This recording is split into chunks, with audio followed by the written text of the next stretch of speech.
తెలంగాణ రాష్ట్రంలో గత 20 సంవత్సరాలుగా తెలంగాణ పార్టీ నీళ్లు నిధులు నియామకాలు అనే సెంటిమెంట్తోని విద్యార్థుల్ని ఉద్యోగ సంఘ నాయకులందరినీ అన్ని రకాలుగా వాడుకొని వారి ఆత్మ బలిదానాలకు కారకులై వాళ్ళ ఆత్మ బలిదానాల మీద సోనియా గాంధీ గారు ఇచ్చిన తెలంగాణను మేమే తెచ్చుకున్నామని చెప్పేసి రాష్ట్రంలో ప్రభుత్వాన్ని ఏర్పాటు చేసుకొని 10 సంవత్సరాల్లోనే దాదాపు 10 లక్షల కోట్ల మరి రాష్ట్రం మీద అప్పుల భారాన్ని మోపి ఆ ప్రజాధనాన్ని మొత్తం కొల్లగొట్టి ప్రభుత్వ ఆస్తులన్నీ అమ్మేసి మరి ఈరోజు వారి కుటుంబ సభ్యుల మధ్యనే దోచుకున్న సొమ్ము కోసమో లేకపోతే భవిష్యత్తు రాజకీయ లబ్ధి కోసమో మరి ముసలం మొదలైందని చెప్పేసి తెలంగాణ రాష్ట్ర ప్రజలకు అర్థమవుతూనే ఉంది.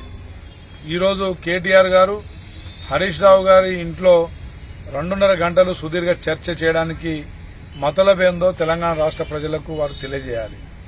గతంలో హరీష్ రావు గారి ఇంటికి ఏనాడు కేసీఆర్ కుటుంబ సభ్యులు వెళ్లని వారు, వారి ఇంట్లో శుభకార్యాలకు కూడా వెళ్లకుండా ఉండిన వారు, వారిని 2వ కేబినెట్లో మంత్రి పదవి ఇవ్వకుండా అవమానించి మళ్లీ మొన్న రీసెంట్గా జరిగిన ప్లీనరీ సమావేశంలో కూడా ఎలకతుర్తి సభలో కూడా వారిని ఆహ్వానించకుండా అవమాన పాలు చేసి మరి హరీష్ రావు గారు వేరే సొంత పార్టీ పెడుతుండడం వాస్తవమా?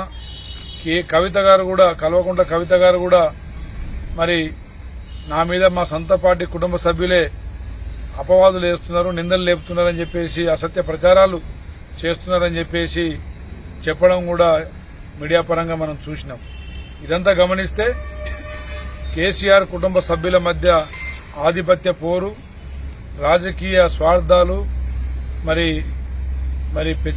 రెచ్చిపోయి మరి ఈరోజు వాళ్ళ మధ్య సయోధ్య కోసం ఇప్పుడు ఈనాడు మరి కేటీఆర్ గారు చేసిన చర్చలో అర్థమవుతూనే ఉంది. కాబట్టి తెలంగాణ ప్రజానికానికి కేటీఆర్ గారు స్పష్టంగా సమాధానం ఇవ్వాలి.